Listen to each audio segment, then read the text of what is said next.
This is a turn-of-the-century black powder flask. It is meant to both carry black powder and dispense certain amounts of black powder crudely measured out for your black powder needs. This is a fully automated gunpowder dispenser.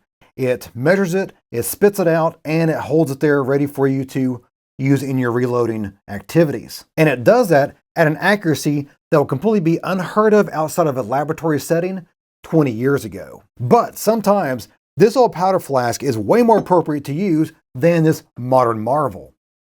Howdy folks, you're watching Deuce. Today, not only we're going to talk about the flask versus the modern marvel here, we're going to talk about other different ways that you can measure out your gunpowder and when they're more appropriate than others. This is a black powder flask. It measures out certain volumes of powder. I'll show you how it works here in a second. This is a Lee powder dipper, and it dips out a pre-described amount of gunpowder by volume. And this is a Lee perfect powder measure, and it also does the same thing. It measures out a certain amount of powder and then dumps it into your case when you crank the handle. I'll show you how that works here in a second as well. Volumetric measurement of gunpowder is still very viable today, and in some cases, absolutely mandatory. One of those cases is the black powder revolvers. You cannot use a weighted powder charge for black powder. It does not work, and I'll show you why. This is GoX black powder. It's traditionally made black powder, and this is the 3F variety right there. Now, the number of Fs stands for how finely ground the powder is. This is very fine, meant for pistols and revolvers. And we also have some 4F right here, which is usually meant for like priming pans and things of that nature. It's much finer ground than this is. We're going to focus on this today. And this is Pyrodex. It's the P, which means pistol, and it is the equivalent of triple F as well. And we're going to compare them, both weight and volume, and we're going to see how they differ. By volume, this is 50 grains of GoX black powder, triple F. And we're going to measure that as a weight goes and see how heavy this is. And we have 46.4 grains. And now this is 50 grains measured by volume of Pyrodex. And we're going to see how heavy that is.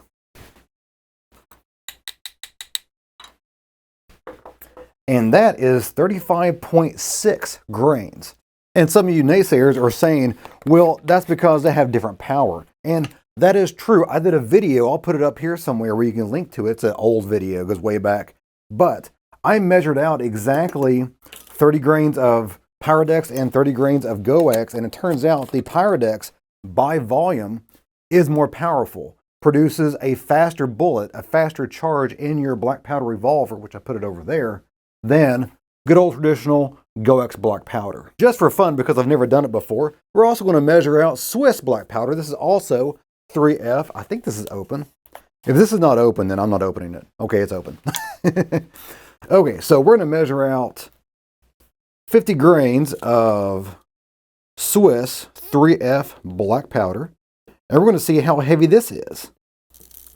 Because not only can black powder from different manufacturers weigh different amounts but still perform the same, but sometimes even the same manufacturer will produce different qualities of black powder, especially back in the day. So here we go. There's 50 grains of Swiss 3F black powder, and we're going to see what that weighs.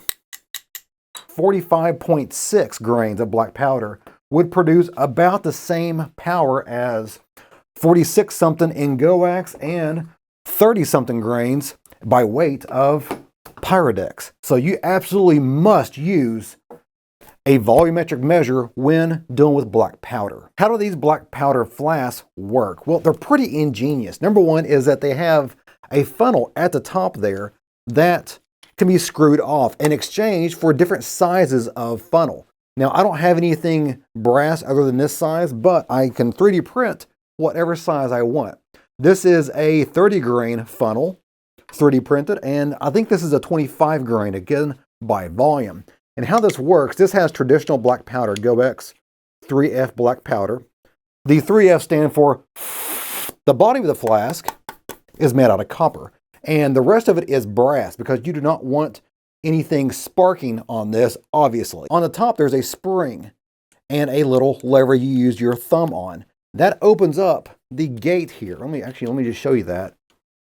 Right there, you can see that opens right up there. There's a little flap there that you open up and it's spring-loaded. You can see the spring on top working. In order to get an exact 25 grain charge quickly, you put your finger on top, you turn it over, you open up the flap there, you close the flap, and you have a charge of gunpowder.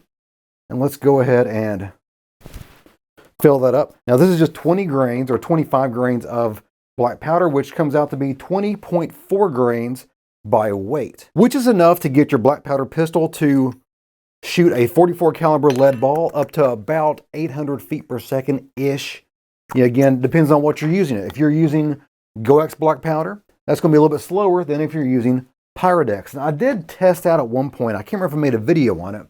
The Swiss black powder is a tiny bit more powerful than GoX, but not nearly as powerful as Pyrodex. Speaking of black powder, these are back on the shelves. I highly recommend anyone who is an aficionado of black powder revolvers and black powder in general, pick yourself up a couple of cans of these. These are 100 rounds each or 100 caps each.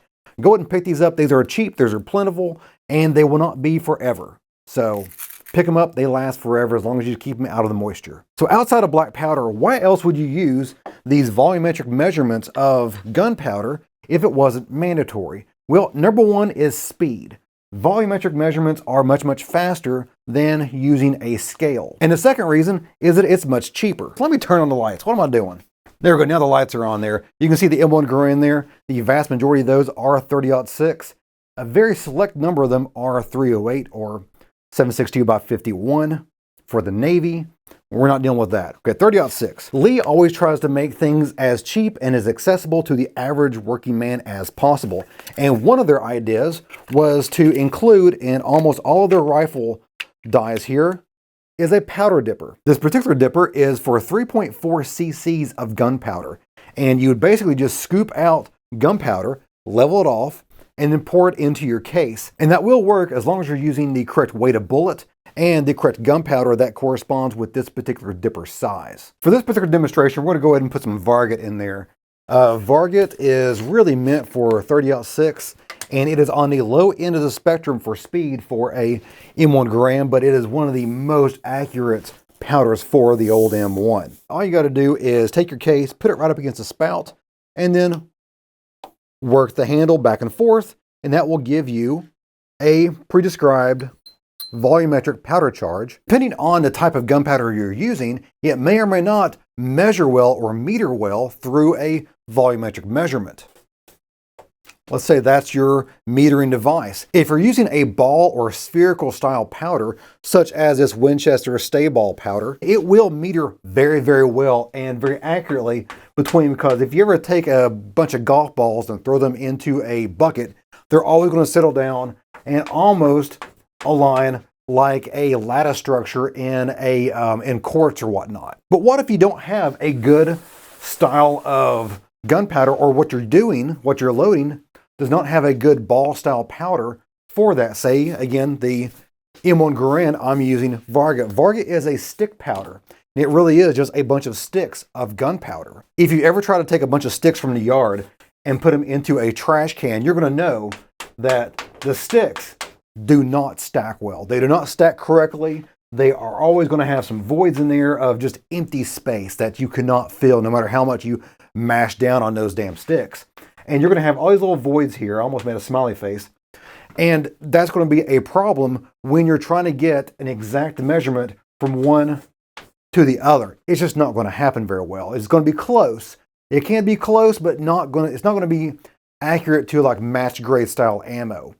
Will it go boom and be in a safe range? Yes. And the worst for volumetric measuring is flake powder, as demonstrated by red dot. I already have a video on this particular powder and its dangers, but flake powder can bridge and have a whole empty chasm underneath the powder measure, and you end up with a very, very light charge. And that could possibly cause a squib load where the bullet doesn't exit the barrel. The other method of measuring gunpowder is by weight. And typically we use the unit measure of grain to measure gunpowder. And that's its own video by itself, but grain, I think it goes back to even like ancient Greece as far as the weight of a single grain of rice or wheat or something like that. But anyway, we use it for gunpowder because we're big old nerds. One of the least expensive but more accurate ways to measure the weight of gunpowder is through a balance scale. So let's say we want to measure out 20 grains of vargot powder. I'm going to go ahead and just take a dip here. I have no idea how much it will. Oh, there we go. Slowly. It should be really close. You got to let it settle. It takes forever to use a balance scale, which is why I almost never use these. And it's actually just a tiny tad bit over, so it's probably 20.1 grains of vargot powder versus 20 grains on the nose. But these are very accurate. It just takes forever to do each charge. Another inexpensive way to measure gunpowder by weight is through a small digital scale. So again, let's try to measure out 20 grains here. And oftentimes, this can really overshoot the mark very quickly because you don't have that visual aspect of getting close that you do with a balance scale as much. You kind of get a feel for the balance scale, but this sometimes, yeah, see, I went over. In order to kind of speed things along, you can get a powder trickler. That is a manual deal here. So you want to get close to 20, but not over with your dipper.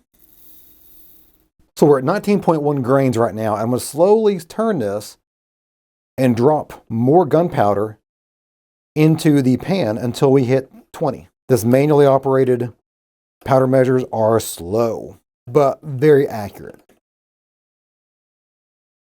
All right, let her settle. We're at 19.5 and now 20. So we do get there eventually. In the past, both of those scales have served me well, but I'm a grown-ass man with grown-ass man responsibilities. I no longer have that amount of time on my hands to reload ammunition, especially if I want to reload accurate charges for my M1 Garand and M1A and reload a substantial amount of ammo. So I had to speed things up, which is why I picked up the RCBS Charge Master Supreme.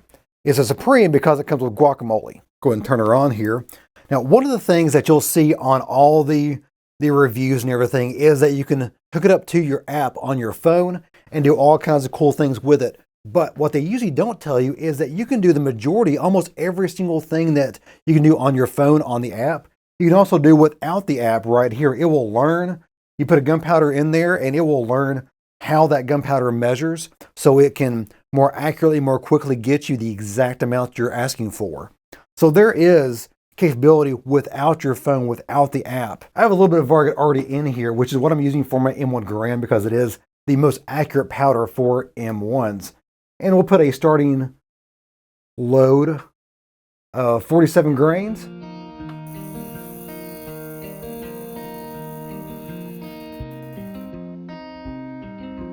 Look at that.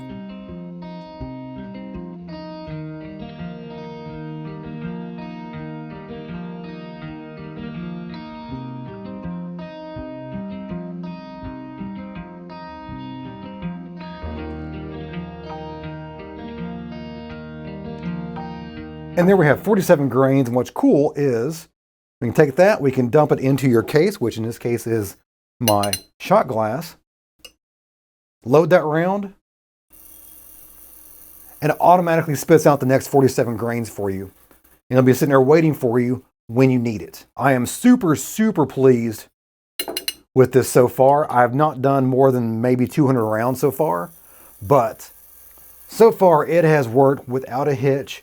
Everything was easily figured out, labeled, the instruction manual's good. Everything just works. And to really speed things up, I have RCBS's new funnel they just came out with just a few months ago, and it's supposed to be the fastest funnel on the planet for powder. Look how fast this goes. Gone. So compare that speed with Lee's funnel, which I've used forever and a day, but how slow will this be? Much. Look at that, still going.